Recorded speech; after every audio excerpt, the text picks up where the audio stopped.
उनके समस्त नाम, रूप और यहाँ पर उपस्थित सभी परमात्मा के ही सच्चिदानंद अंश आप सभी भगवत भक्तों को प्रणाम।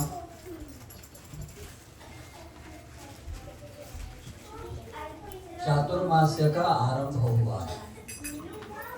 चौमास आषाढ़ एकादशी से लेकर कार्तिक एकादशी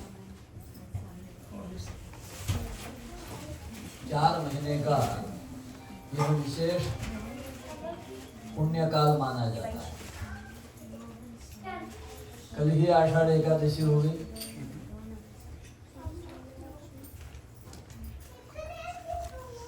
तेलुगु भाषा में उसको तोली एकादशी करते हैं, यानी पहली एकादशी। वो किस अपेक्षा में पहली है कभी जाना है? आषाढ़ तो चौथा है, तो चैत्र की एकादशी पहली होनी चाहिए, पर आषाढ़ की एकादशी को पहली क्यों कहा? कुछ है समाधान? यही है उसका समाधान कि चातुर्मास्य व्रत का आरंभ होता है, इसलिए पहले। चातुर्मास यानी 4 महीने, आषाढ़ एकादशी से लेकर कार्तिक एकादशी तक जो 4 महीने का काल है, समय है, उसको विशेष माना गया है। इसकी अनेक विशेषताएं हैं। शास्त्रों में इस एकादशी का नाम देवशयनी एकादशी ऐसा है, अर्थात 24 घंटों में रात्रि का समय हमारे सोने का होता है, उसी प्रकार 12 महीने के वर्ष में 4 महीने भगवान का विश्राम का समय होता है, क्योंकि हमारा 1 वर्ष उनका 1 दिन होता है। और इसलिए चातुर्मास्य के प्रथम दिन अर्थात आषाढ़ शुद्ध एकादशी के दिन भगवान शयन करते हैं, विश्राम लेते हैं। और कार्तिक शुद्ध एकादशी को उठते हैं, इसलिए उसको प्रबोधिनी एकादशी कहते हैं। देव उठानी एकादशी, क्या? देव उठानी एकादशी, हाँ। दिवाली के बाद। हाँ, उसका शास्त्र में नाम है प्रबोधिनी, अर्थात जगाने वाली, उठने वाली। प्रबोध यानी उठना, जग जाना। इन दिनों में 4 महीने में अलग अलग प्रकार के व्रतों को बताया हुआ है। जो लोग खेती बाड़ी करते हैं और निसर्ग से जिनका संबंध जुड़ा हुआ है, उनके लिए यह अपने भारतीय परंपरा में इतनी सुंदर व्यवस्था करके रखी है कि इस कालखंड में यात्रा नहीं करना है, व्यापार को कम करना है, युद्धों को रोक देना है। और जो किसान है उनको पता होता है कि एक बार बीजारोपण हो जाता है, बुआई हो जाती है, उसके बाद अधिक काम कुछ नहीं होता है। खेतों में जो काम होता है वो पहले होता है, बारिश से पहले, और फिर बाद में काम होता है जब धान्य बढ़ जाएगा, जब फसल बढ़ जाएगी तब काम होता है। लेकिन ये जो शुरू का काल है, इसमें काम बहुत ज्यादा नहीं होता है। तो क्या करेंगे? बारिश है, बाहर जा नहीं सकते, कीचड़ है, पानी शुद्ध नहीं होता है, मिट्टी मिली रहती है, आरोग्य खराब होता है, आहार, ईंधन इसको जुटाने में काफी कष्ट होता है। तो इन सभी बातों को ध्यान में रखते हुए भारत के जीवन व्यवस्था में ये करके रखा कि भाई चातुर्मास्य में भजन करो, चातुर्मास्य में व्रत करो, चातुर्मास्य में पूजन करो, चातुर्मास्य में दान करो, चातुर्मास्य में अभिषेक करो, चातुर्मास्य में अन्नदान करो इत्यादि। अब धीरे धीरे चातुर्मास्य में क्या क्या होता है उसका हम थोड़ा सा देखें।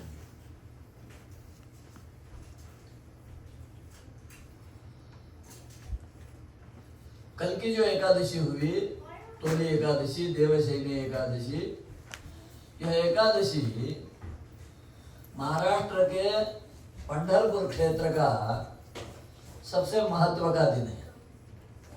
आप लोगों ने देखा होगा, अनुभव भी किया होगा, कभी गए होंगे कि पूरे देश से, अनेकों प्रांतों से, हजारों हजारों गांवों से लाखों लाखों भक्त, स्त्री पुरुष बाल वृद्ध सब प्रकार के लोग और अपने घरों से निकलकर गले में तुलसी की माला पहन लेते हैं, मृदंग लेते हैं, ताल लेते हैं, महिलाएं सिर पे तुलसी वृंदावन रखती है और पैदल अपने गांव से पंढरपुर तक ये ऐसा चलता ही रहता है। 10 लाख लोग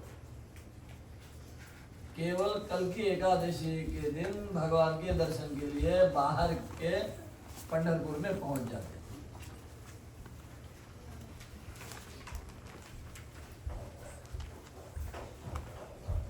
तो ये जो भगवान के पास जाना है, ये बार बार जाते हैं, तो इसलिए उसको कहते हैं वारी।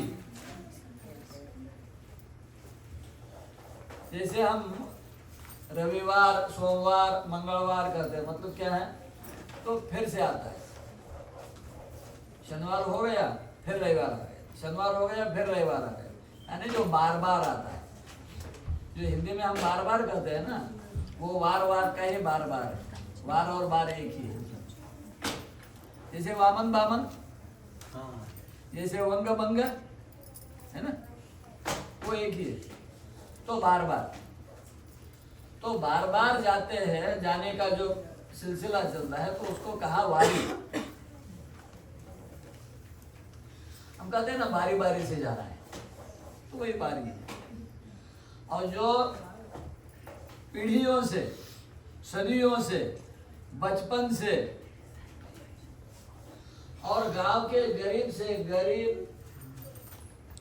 उठता है, गांव का पाटिल भी उठता है, बड़ा ज्ञानी भी निकलता है, बीमार आदमी भी उठ जाता है, और हर कोई जय जय राम कृष्ण हरि, जय जय राम कृष्ण हरि, जय जय राम कृष्ण हरि भजन गाते गाते, साथ में कोई रोटी साथ में नहीं लेता। एक पहना हुआ कपड़ा कल पहनने के लिए, एक कपड़ा पीछे। इसके अतिरिक्त तो किसी के पास ना पैसा होगा, ना कोई खाना साथ में लेगा, और ऐसा भरोसा कि वो जगन्नाथ है, वो विश्वनाथ है, वो मेरा नाथ है, वो प्राणनाथ है, वो सबका नाथ है, और मैं उसके दर्शन के लिए जा रहा हूं। मैं जहां भी जाऊंगा वहां भोजन, निवास, औषध जो भी चाहिए मुझे मिल जाएगा। जैसे वैसे चलते रहते, और ये सिलसिला सदियों से चल रहा है, हजारों वर्षों से चल रहा है, और एक बहुत बड़ा सुंदर संप्रदाय, व्यवस्था, पद्धति महाराष्ट्र में विकसित है, जिसका मूल वैसे तो ढूंढने से नहीं मिलता है, परंतु ज्ञानेश्वर महाराज, जिन्होंने ज्ञानेश्वरी ग्रंथ लिखा केवल 16 वर्ष की आयु में, और 20 वर्ष की आयु में, 21 वर्ष की आयु में सदेह समाधि स्वीकार कर, सजीव समाधि। और उनका जो ज्ञानेश्वरी ग्रंथ है, वो जैसे तमिलनाडु में द्रविड़ वेद कहते हैं, जैसे उत्तर भारत में रामचरितमानस कहते हैं,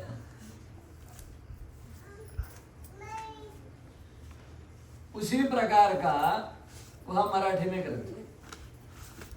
विशेषता ये है कि हिंदी भाषा में या दूसरी भाषाओं में ऐसा एक हाथ दूसरा ही ग्रंथ है, परंतु महाराष्ट्र की जो संत परंपरा है उसमें ऐसे अनेकों ग्रंथों का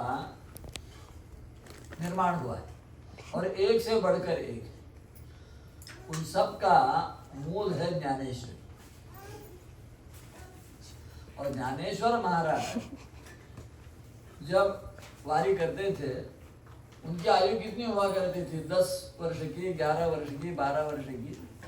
लेकिन 10 वर्ष के बालक को लोग जगत गुरु कहते थे।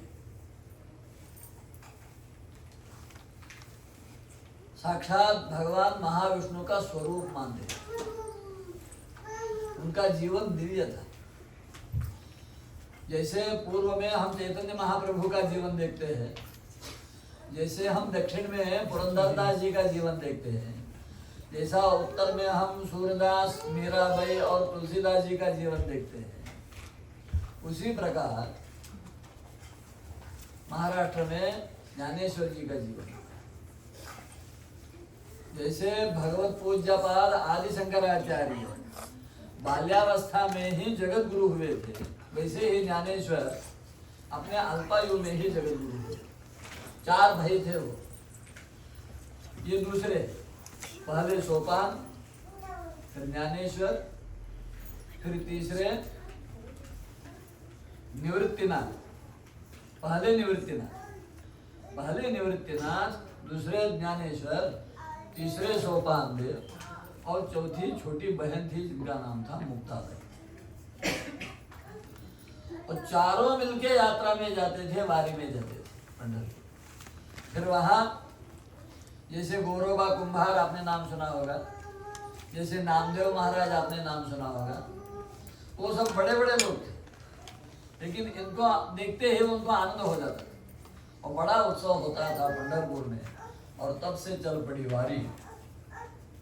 तो चातुर्मास्य का आरंभ तो पंढरपुर की वारी से होता है।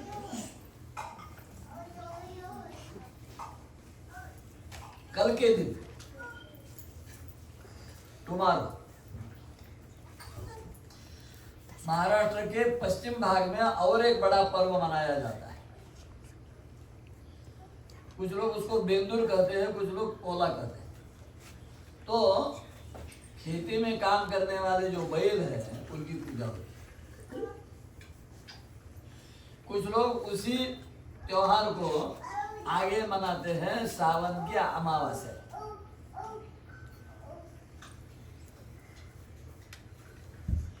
दो दिन बाद आती है पूनम पूर्णिमा, जिसको व्यास पूर्णिमा, गुरु पूर्णिमा इन नामों से पहचाना जाता है। उस दिन का महत्व यह है कि जो सन्यासी है, जो साधु संत है, जो निरंतर लोगों के भलाई के लिए गांव गांव घूमते रहते और सर्वत्र धर्म की ध्वजा फहराते हैं, उन लोगों का ठहराव हो जाता है। जो जहां है वही रुक जाएगा। 4 लोग मान लीजिए कि माउंटेन हाउस पहुंच गए, तो अगले दिन आगे नहीं बढ़ेंगे। जहाँ आषाढ़ पूर्णिमा आ गई तो फिर वो यही रुक जाएंगे। कुछ 4 संत मान लीजिए अटलांटा पहुंच गए, वो वहीं पर ठहर जाएंगे। कुछ लोग शिकागो पहुंच जाएंगे, वो वहीं ठहर जाएंगे। जो जहां होंगे वहीं ठहर। तो क्योंकि वो हमेशा यात्रा करते रहते हैं, तो हर दिन तो बहुत बड़ा लंबा चौड़ा पूजा पाठ नहीं करते। तो आषाढ़ पूर्णिमा के दिन सन्यासी लोग अपने गुरु लोगों को स्मरण करते हुए पूजन करते हैं, जिसमें गुरु परंपरा संप्रदायों के अनुसार अनेकों गुरु परंपराएं हैं।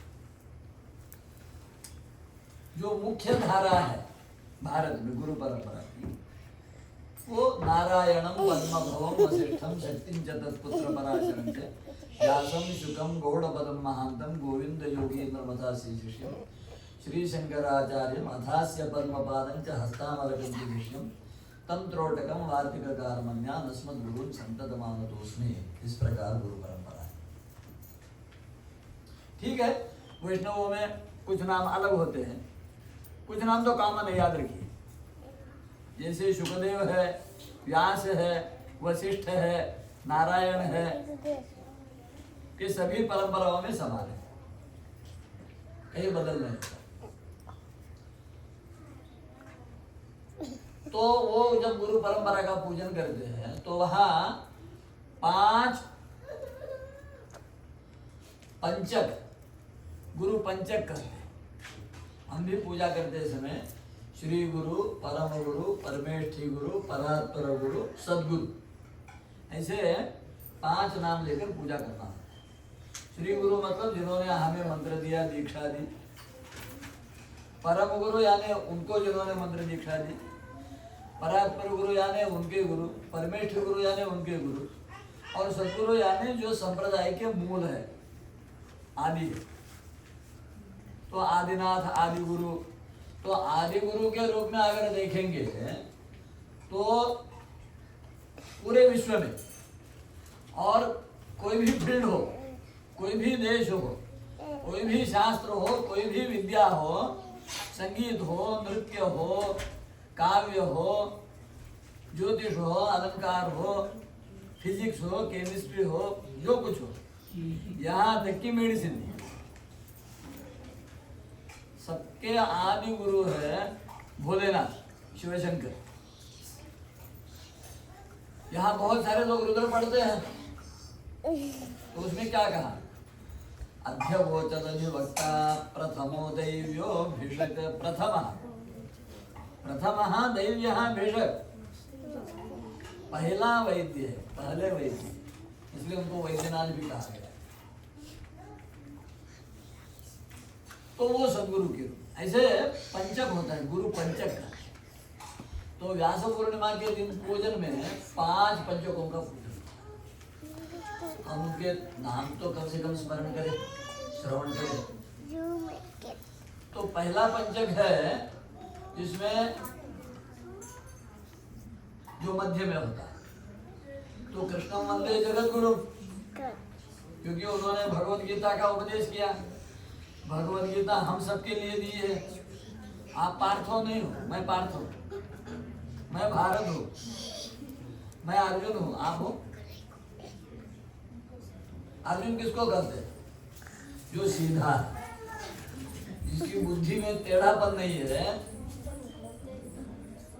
जो स्वच्छ दिल का है, वो अर्जुन है। जिसके दिल में कोई कलमश नहीं है, कालापन नहीं है, पाप नहीं है, वो अर्जुन है। और पार्थ कौन है? मुझे पैसा चाहिए, मुझे पद चाहिए, मुझे कीर्ति चाहिए, मुझे बड़ा घर चाहिए, ये सब जिसने छोड़ दिया और मुझे भगवान चाहिए, मुझे मोक्ष चाहिए, मुझे आनंद चाहिए, मुझे दुखनाश चाहिए, मुझे पुनरपि जननम पुनरपि मरणम में नहीं फंसना है, ऐसा जिसका पक्का विचार हो गया, उसको कहते हैं पार्थ।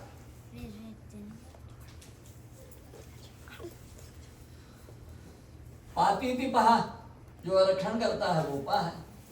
तो रक्षण करने वाला कौन है? आचरण शरण, सर्वतंत्र स्वतंत्र, सर्वशक्तिमान एक ही है, वही सबके लिए है। उससे बढ़कर और कौन रक्षण करने वाला है? इसलिए तो कहा सर्वभूत महेश्वरम माम ज्ञात्वा शांति। सर्वभूत महेश्वर, उपनिषदों ने तो कहा कि वो परमात्मा ऐसा है कि भीषास्माद् वातः पवते, हवा चलती है तो उसके भय से चलती है। भीषोदेति सूर्यः, सूर्य चंद्र समय पर उगते हैं और समय पर अस्त हो जाते हैं तो वो भी उसके भय से। भीषास्मादग्निश्चेन्द्रश्च, आपके लिए खाना पकाता है अग्नि, आपके पेट में बैठकर वो वैश्वानर बन के खाया हुआ फिर बचा के आपको रसरक्त में परिवर्तित करके देता है।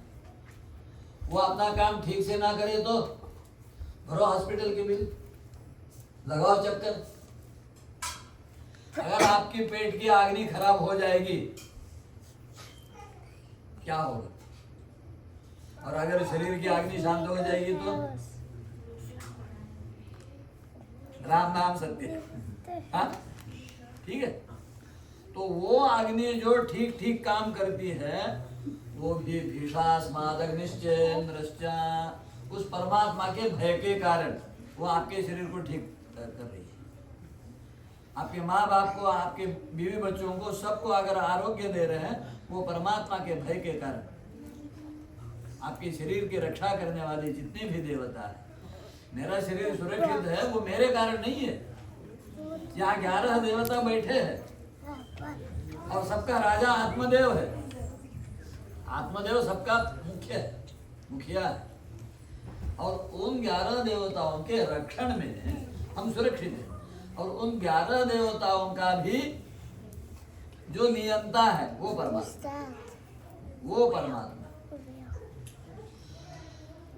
तो उसको मुख्य गुरु के रूप में मध्य में रखते हैं। फिर वासुदेव, संकर्षण, प्रद्युम्न और अनिरुद्ध, ये इसको व्यूह कहते हैं, चतुर्व्यूह। वैष्णवों में इसका बड़ा महत्व, चतुर्व्यूह। तो वो एक गुरु पंचक हो। दूसरे गुरु पंचक में सनक, सनंदन, सनातन, सनत कुमार, ये नाम सुने हैं? नहीं सुने?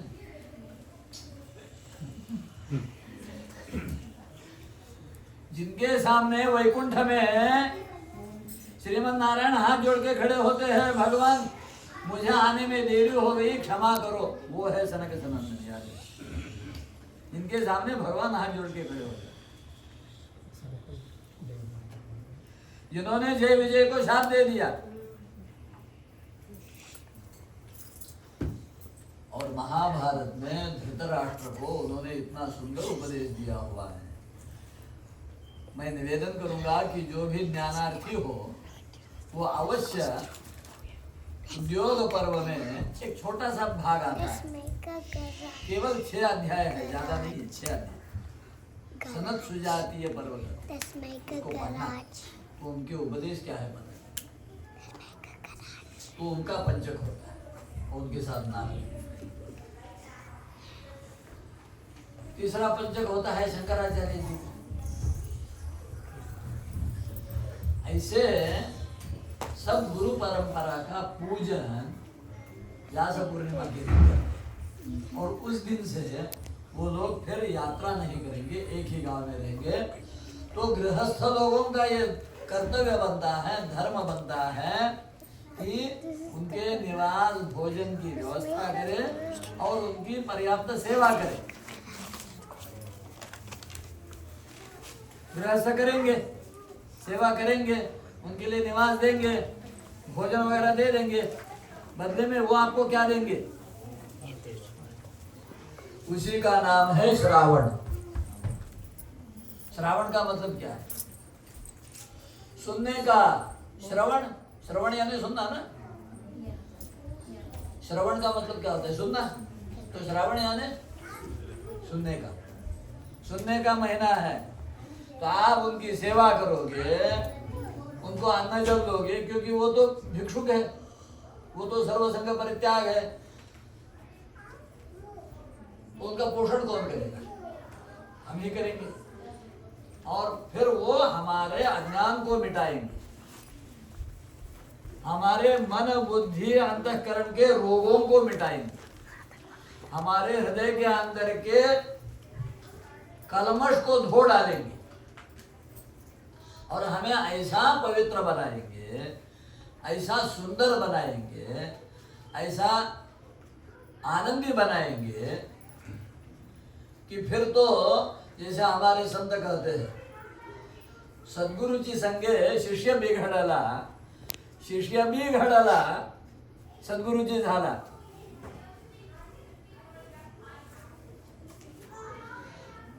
आम्ही बिघडलो, तुम्ही बिघडा ना.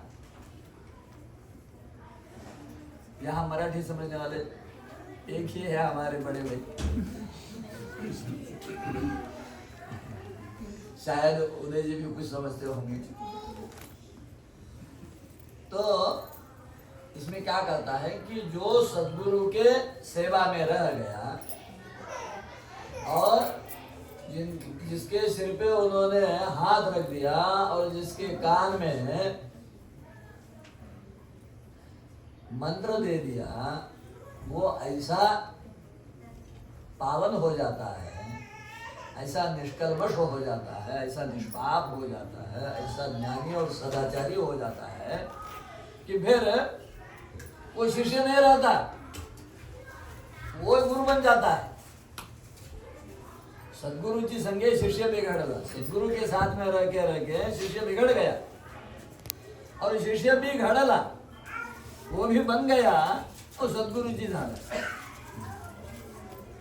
वहां थोड़ा सा शाब्दिक अलंकार है.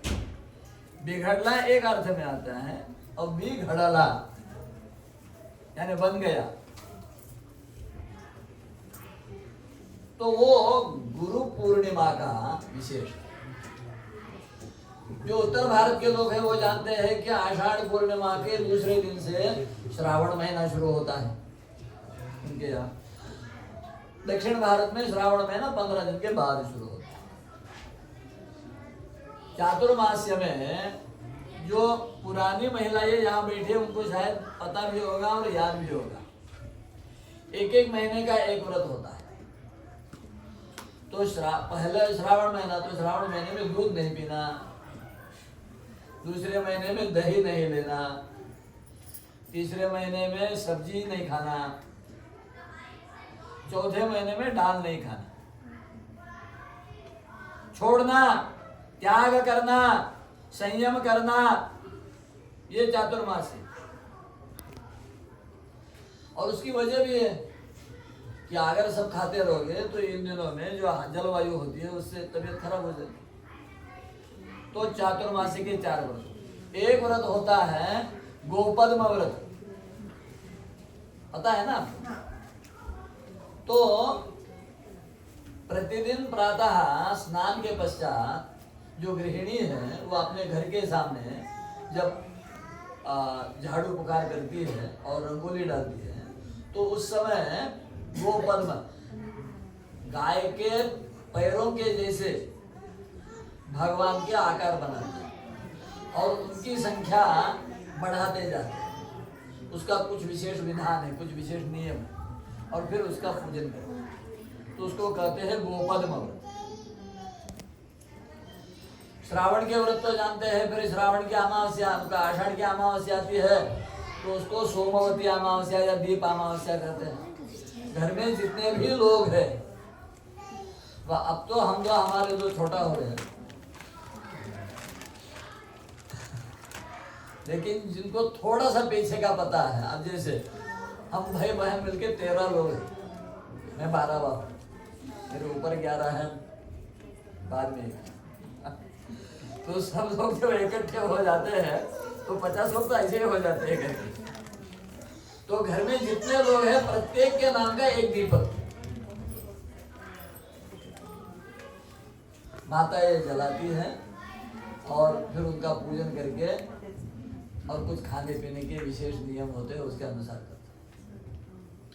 अब श्रावण में देखिए शनिवार के व्रत होते हैं, सोमवार के व्रत होते हैं, मंगलवार को मंगला गौरी का व्रत होता है, शुक्रवार को महालक्ष्मी व्रत होता है, उसमें फिर दूसरे शुक्रवार को वरलक्ष्मी व्रत होता है, होते हैं ना. फिर रक्षाबंधन. अब रक्षाबंधन श्रावण पूर्णिमा, उसकी तो बहुत विशेषता है, जिसको संस्कृत दिन के रूप में मनाया जाता है पूरे विश्व में. संस्कृत जो समुद्र के तट पर रहते हैं उन लोगों के लिए वह दिन विशेष माना गया है, क्योंकि जैसे बारिश शुरू हो जाती है समुद्र में होड़ी लेके नहीं जाते, बंद कर देते,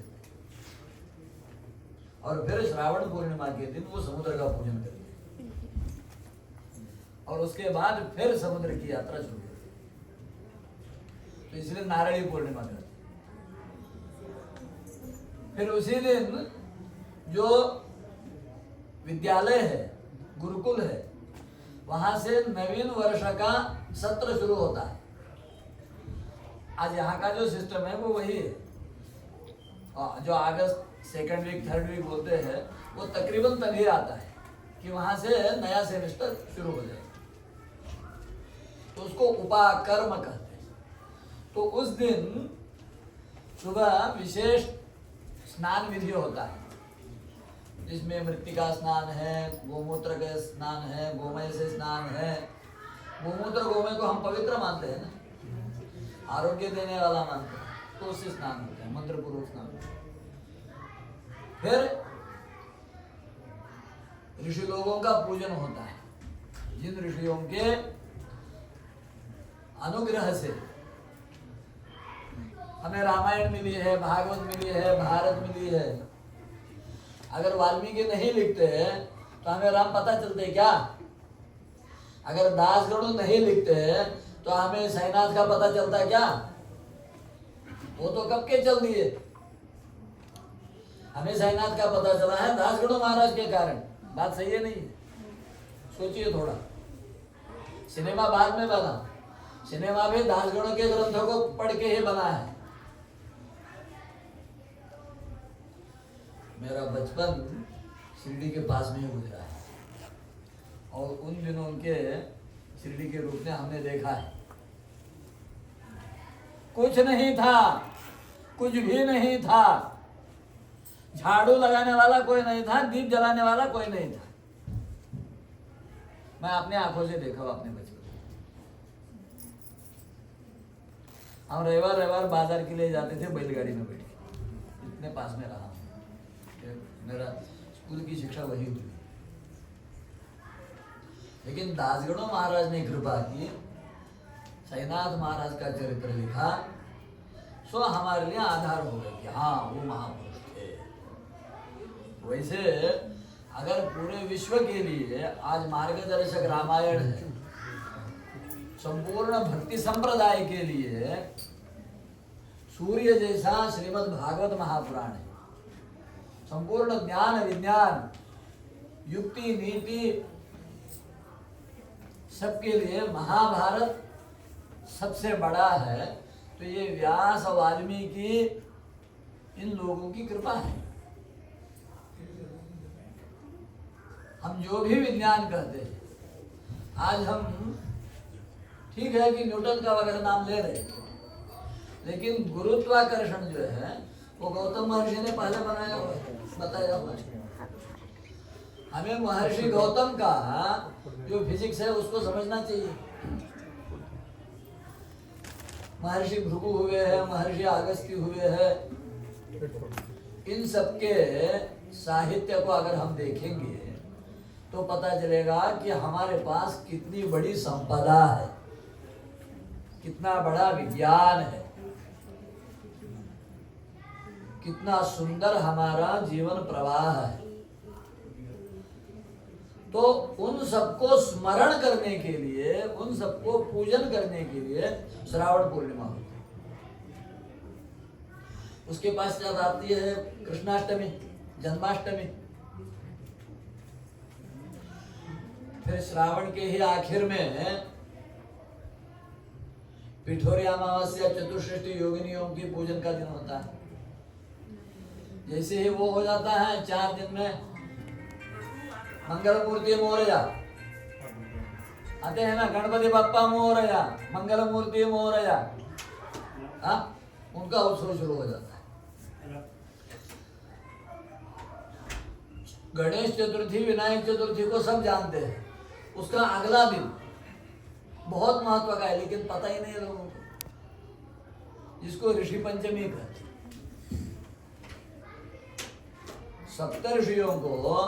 सप्तऋषियों का दर्शन शादी के समय कराते हैं ना, ध्रुवा अरुंधति और सप्तऋषियों को दिखाते हैं ना शादी के बाद जोड़े को। क्यों नहीं, क्यों दिखाते हैं, कभी सोचा है? कभी सोचा है? तो सोचो, सोचना शुरू करो। हाँ, मैं नाम बोल देता हूँ। विश्वामित्र, जमदग्नि, भरद्वाज, गौतम, अत्रि, वशिष्ठ और कश्यप, ये 7 ऋषि है और जिनका हम दर्शन करते हैं, कराते हैं।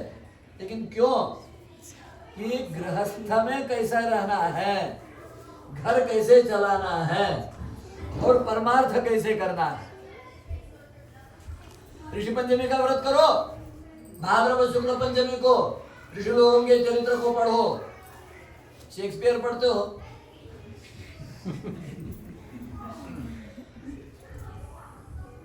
इंग्लिश में कचरा बहुत पढ़ लिया आप लोगों ने, अच्छी बात है, लेकिन थोड़ा अपने पूर्वजों का चरित्र तो पढ़ लो।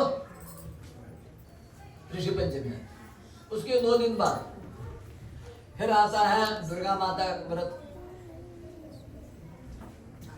गौरी व्रत कहते हैं, या हरितालिका व्रत होता है, तभी महालक्ष्मी का व्रत होता है। भाद्रपद शुक्ल पक्ष की बात कर। उसके बाद आती है श्रवण द्वादशी, भगवान के वामनावतार का दिन। उसके बाद आती है वामन अनंत चतुर्दशी। लेकिन अब ये गणेशोत्सव का इतना बड़ा हो गया कि बाकी सब हम लोग भूल गए।